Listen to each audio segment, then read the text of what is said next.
Жамбыл ауданы төтенше жағдайлар бөліміне күйік асуында ВАЗ-21-15 маркалы жеңіл автокөлігімен 3 адамның адасқаны туралы хабарлама түсті.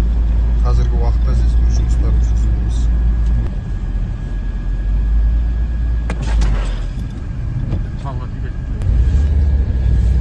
Күйік асуында адасқан ВАЗ автокөлігі табылды.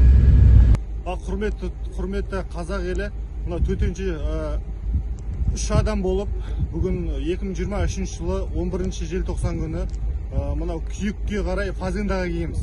Сол фазендадан кенеттен қар жауып, жол жабылып, машинамыз тайғап, жолдың мойнына шығып кетті да, сол мен адасып, жол таппай, мынау ЧС қызметкерлеріне хабарласқанбыз 112-ке. Сонымен бұл кісілер өз дереу уақытысымен келіп, бізді құтқарып, бұл кісілерге рахмет, көп жұмыстарыңызға алғыс. Аллах тағала үйлеріңізде бақ берекет тыныштық берсін. Осында еліміздің құтқарушылары көп болсын. Рахмет сіздерге.